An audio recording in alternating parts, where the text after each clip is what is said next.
14 years, 10 months, and 5 days old, Preston Oldcorn was dead.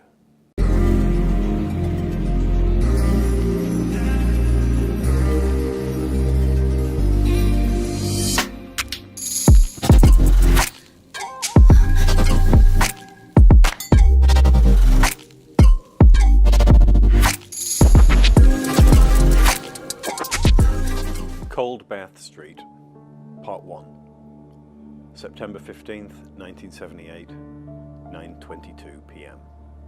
Preston, Lancashire, England.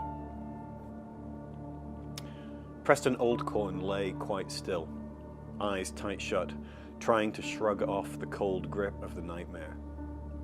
He'd had it before, but this time had been different, worse. It hadn't been so bad at first.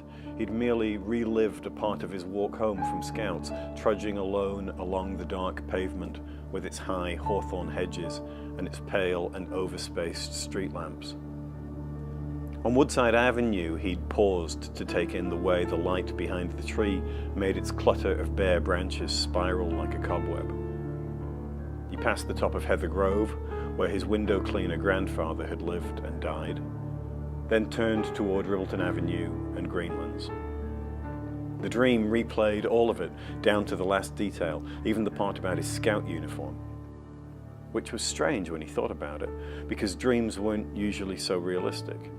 They jumped around, following their own surreal logic, leaping from place to place, turning people into other people, the mood rolling like the grey waves on Blackpool Beach.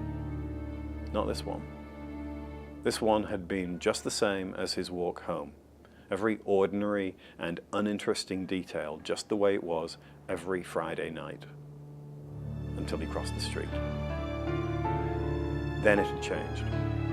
Without warning, the flat, drab recreation had tumbled into nightmare. Preston had waited to cross over the road, staying as long as he could in the glare of the newsagents, passing Cuffs, which sold the best ice cream in town, the spinning wheel and the hardware shop that always smelled of paraffin, because the other side of the street was dark and shrouded with trees. But then he'd come to the cemetery railings, and the other side of Ribbleton Avenue had quickly become the lesser of two evils. There was an unnatural darkness at the bottom of the street, down by the tree-shrouded cutting where the old railway line ran. Preston felt it like damp, like fog, a darkness deeper and more menacing than the heavy shade of the chestnut tree by the tracks. He glanced away, trying not to look, focusing on turning the corner into Langdale Road, thinking about what he would say to his father about the leather jacket. But then he saw it, and his thoughts derailed. It was nothing more than a grey shape at first, a pale shadow, not quite as deep as the darkness which stood in the silent gardens and blank windows of the sleeping houses. But he felt its presence, and his heart quickened with his footsteps. He stared fixedly ahead of him and dashed for the street lamp at the top of Langdale Road. But now the shadowy figure was somehow in front of him, between Preston and home. His heart throbbed, and a bleak and breathless chill descended on him. It was her, the Bannister doll. Her skin was pale, bluish, as if she had been caught in a storm or drowned in deep, cold water. But it was the eyes that stopped him, for they were colder still. They were terrible, black and full of a malice so hungry that for a moment Preston thought they were less like eyes and more like mouths. He looked down as he felt the cold pressure of the spectre's fingers easing through his breast pocket. He wasn't sure what happened next. One moment her hand was no more than chill night air reaching into his body, and the next it was real, hard and cold and closing around his heart. There was a rush of sudden and unbearable pain and a lunging panic that opened his eyes and mouth as wide as they would go. Then everything had gone dark. Something was wrong. Still, he didn't recall getting home, pushing through the back door into the kitchen or going to bed. He didn't remember seeing his parents or solemnly arguing about why he should be allowed to have the leather jacket. He tried to find these things in his head, but there was nothing, no sign any of them had ever happened. There was only the walk and the ghost dream. With a dragging sense of horror, he forced himself to open his eyes. He should have seen the soft glow of his bedroom window and caught the silhouettes of the old model Spitfires and Hurricanes he'd suspended from the ceiling years ago, but there was only a dark sky and a fringe of black leaves. He was outside. The pavement was cold and hard beneath him. He was in the street a block from home, the very place he had dreamed of. But it had been no dream. He had never reached his house, his parents, his bed. The attack had been real, and as Preston placed an unsteady hand on his chest, he realized that his heart, which should have been thumping with fear and panic, was quite still, was in fact not beating at all. At 14 years, 10 months, and 5 days old, Preston Oldcorn was dead. I could not believe he killed the main character on the first page, and I thought, where on earth is this going? My name is Debbie Williams. I'm currently the Director of UCLan Publishing at the University of Central Lancashire. So we were really lucky with AJ Hartley, who I call Andy. He's a Preston author, born and bred. However, he isn't that well known in the UK, or at least he wasn't until recently. He lives in the States, and he's really, really well known in the States. He's a big best-selling author. He's a New York Times best-selling author in the States. But it's always kind of bugged him that he's from Preston and he hasn't actually had a best-selling book in the UK, even though he's this big-name author in the States. So he wrote a very personal book set in Preston, and it was really about his childhood. So are you still feel kind of connected to the town? Since I left Preston, I've lived, all over the world, and you places become familiar, but you don't own them in the same way that you own the place where you grew up. He spends most of the book as a ghost, seeing it from the ghost perspective, and you're just watching, he's watching all the people around him that love him, grieve for him, and he's trying to get back to the world of the living. He heard that we had a publishing house here. He gave it to us, and despite what his agent said, because he's published with a big publishing house in America, Penguin Random House, but because it's set in Preston and so personal because it's on the campus, set on the campus, he wanted to give it to us. And we published the book and we didn't know how it was going to go. And then it just went mental. We basically had 5-hour signings, which you just don't see for books that are not really by big name authors, and we had to do a 5-week book tour, and it just kind of went on and spiraled from there. Any Prestonians out there, people from the northwest, might have heard of a ghost called the Bannister doll, which is a really sinister doll that is said to haunt Preston. We're doing like a ghost hunt for the Bannister doll. We're going to try and summon the Bannister doll. My name's James Griffiths and I own the company Dead Live. We do paranormal events and ghost hunting events across the UK. The story is she was murdered by her father, John Bannister, and because she came home and she was pregnant, and it brought shame, he felt like it brought shame to the family. And so what he done, he took her outside, tied her to a stake outside, and then whipped her to death. Is Dolly Bannister here? The haunting stories is that she's attacked people and she sort of pulled the heart out of men in particular. And so if you read the story and you hear about the sort of different things that is connected to her, apparently when she was murdered by her father, 2 young lads were actually found in Preston with the heads crushed and the hearts ripped out of them. So they reckon it was the Bannister doll that done it. It's really got a real story behind it. I mean, if you do research, there's obviously is Bannister Hall. There's John Bannister. There's got to be, John Bannister was a father. And when I read about it, John Bannister was the mayor as well. So they've obviously got proper, there's a proper history behind it. And then he definitely did what, they say he did. He did sort of whip her to death. But the Bannister, there has been this legend about her haunting, sort of Preston. So it's interesting because there is that the realness to it as well. Well, when you sort of you know, you go to a venue, for instance, and they say, oh, there's a demon here, you know, there's a demon there. You start thinking, why? Why is there a demon there? There's no reason to be a demon. You read the history and, you know, there's no reason for it. But with Bannister doll, there's obviously a history behind it.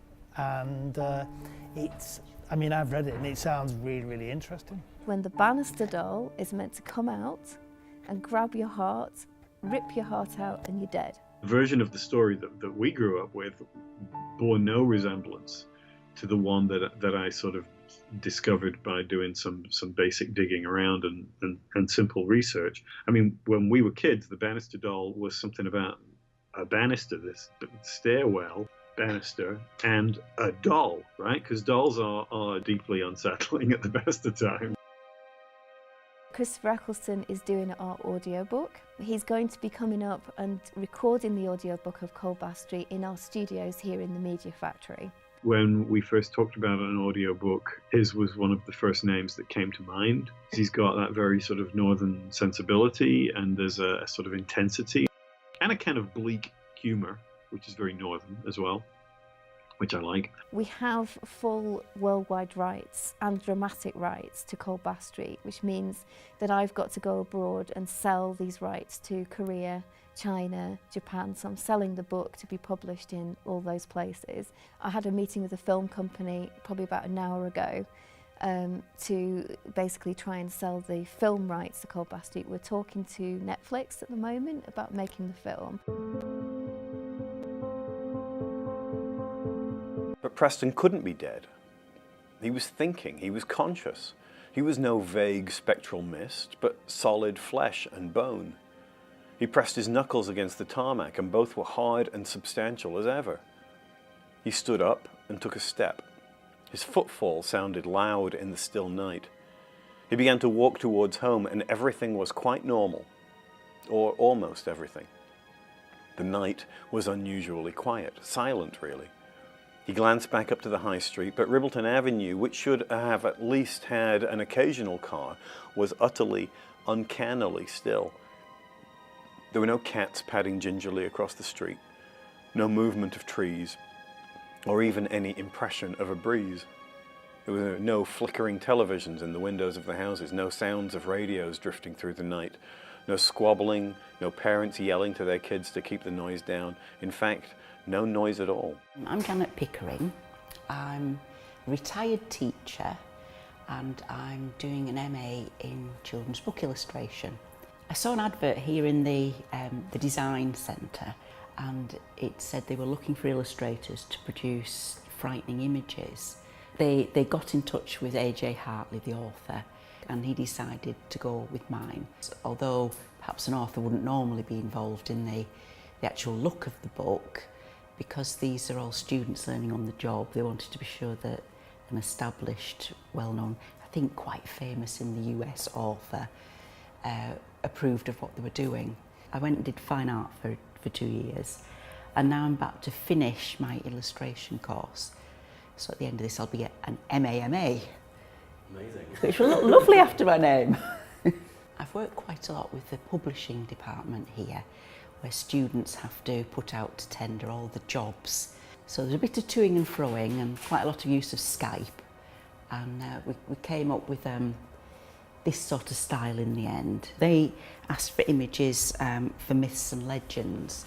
So I picked the legend of Pandora, and that was the one I sent them, which they really liked. Because I always like that story, because I identified really strongly with this idea of, you know, when someone tells you not to do something, what's the one thing you want to do? You really want to do it. And I wouldn't have held on as long as Pandora. I would have had that box open straight away. So I really liked that. And I wanted to convey the confusion and horror and just a little tiny hope there. The publishing students had more and more ideas. And they said things like, well, actually, now we've decided we'd like a drawing at the start of each chapter. Could you do that? So I had to do lots of little ones, like a Scout's lanyard and a 1980s watch and a teacup and things like that. And they also wanted some scribble to to just provide texture really for the backgrounds. But you see, this sort of thing they'd seen in a book. This is actually my favourite image. This is a spirit, a sort of lost soul really, who is in a state of being dead without realising she actually is dead. And apparently, in the book, you realise that she was killed by a head injury, so she's wandering around and doesn't realise that she's actually missing the back of her head. And I wanted someone who appeared to be quite spooky themselves, but to perhaps look a little bit scared, not quite sure what was going on. Sometimes when I was doing Cold Bath Street, I would just play around with images I hadn't actually asked to do, and I just tried to do portraits of characters in the book. There's a young chap in it called Rohrer, who's supposed to have died in the 1950s, and I thought, well, if you were a young bit of a lad then, I suppose you might have that sort of quiff. And I just quite like doing things like that. I particularly like portraiture. I think it was a good learning experience for all of us really, because it made me realise that you don't just do a drawing and that's done. You know, it might not be what they wanted, even if it did take you 3 hours to do. So back to the drawing board. We asked the illustrator of the Harry Potter books if he would do a map of Preston for the end papers, and that's what we've done. So we now have a map of all the key locations in the book. But it's an honour to have a map of Preston done by the Harry Potter illustrator, obviously. Really putting Preston on the map. Preston began to run. He crossed Stewart Road, the long diagonal he always used, and rounded the corner onto Langdale, the little street where he had grown up, moving at a full sprint. He knew each broken patch of tarmac, each root-bulged splitting of the pavement beneath his feet. But tonight it all felt off somehow, wrong. He passed the O'Brien's place, the Morrises, the Patels, the Dolans. He reached the brick gatepost of number 6 and turned up the side of the house past the old pear tree, fumbling in his pocket for the key. He grasped the cool metal door handle, slid the key in and turned it, and there he was in the tile wash house which had until last year been a coal shed. One more door and he was in the kitchen. "Mum?" he called. "Dad?" No response. It was Preston that got behind this book, first of all. We wanted to do something that was quite special for Preston. You know, the thing that you find about Preston is how old the actual town, city is. It's just, and the buildings that are around it are very, very old. So they've all got energy, and so you could be going looking for the Bannister and you could be connected with something else. I suppose because my background, I come from quite a humble little town where there's lots of housing like this for industrial workers, and I always find them very atmospheric, and I really like that beginning to it. And it's nice that someone has set a novel in such a, what seems to me quite an ordinary setting, and has made it quite sinister. I was also looking for a way to write another young adult novel, which, instead of imagining the protagonist as somebody very different from me, to draw on my own experience. And that meant writing not just about myself, but about Preston, and about Preston in a particular period, the way I remembered it. That was the way that I came back to the idea of the ghost story, because, you know, as I say, I come back to Preston every year or so, and I'm sort of an irrelevance to the town now. And the people there for the most part, because I haven't been there for a long time. So you do start to feel like the ghost haunting your own past. Everything in the house was as it had been when he had left it, but it felt different, deserted, like a reconstruction in a museum, a house where no one actually lived. He ran upstairs to his own room, and it too was just as he had left it. The old Spitfire model on the window ledge, the crucifix on the wall, the scattering of books by the bed, his battered guitar propped up in the corner, and the stool draped with the school uniform he'd cast off only hours before. He peered out into the darkened street below and saw no movement beyond the looming shadow of the pear tree. No lights in windows, no signs of life anywhere. Preston sat on the bed, struck by a swelling grief and horror which crawled out from under the blanket of confusion which had wrapped him. He could not argue it away. It made no sense and defied everything he thought he knew or believed, but he was dead. He's been so pleased with us that he's decided that we are his UK publisher. He's given us another 3-book series. So, and then we have persuaded him to do a follow-on to Cold Bath Streets, which he's delivering in March next year, and we're publishing in October next year, 2019. It's a true sequel, which I don't think I've ever written before. I tend to write standalones that have continuing characters. Not only follows immediately from the other, but which absolutely depends on it. At the moment, the opening 2 lines of the new book are the last 2 lines of the first book. Oh my goodness. Perching there on the edge of his bed, pretending he was waiting for his parents to come home after a late meeting, he began to cry. He wept for a full minute before he noticed that his eyes were still dry, and that realization, strange and unsettling as it was, silenced him. I still have contacts at Waterstone's head office, so I went to them and told them about it. And they actually put it on promotion, and it's still in a promotion at Waterstones up and down the country until the end of January. And that has really helped us push sales. How long Preston waited for something to happen, he couldn't say. He'd pushed the display button of his brand new digital watch repeatedly, but the little red numbers lit up the same way every time. 9:22. I really appreciate your support and your interest in the book. Thank you very much, AJ Hartley. Thank you. He went down to the kitchen to check the battery clock over the table, which made the radio crackle every 7 minutes. But it also read 9:22. So did the oven clock, and the one on his mother's nightstand, this last checked cautiously, with the hope that she might be sound asleep in there. For me, there was spirit activity here. Some people did say they were picking up on Dolly Bannister. You know, some people feel being here, the Dolly Bannister's here. At the top of the road he stopped and listened, but the silence was absolute. No cars, no barking dogs, no lights in windows. It was like he was still dreaming. I've learned a lot from doing it, because when you have the discipline of working in black and white, there's a limit to what you can do. There we go. He shouted into the night, "Hey, someone, is anyone there?" He turned, scanning the houses for lights coming on or doors opening, still bellowing. He called for the police. He experimented with swear words he usually kept to himself, now bellowing them in the hope that the neighbourhood would awake out of sheer outrage. Everything's changed since March, since the publication of Cold Bath Streets. Everything. Nothing happened. He finished his shouting, and the night fell silent again. This is one of those cases where the hunt would be almost as pleasurable as the final, dreadful act itself.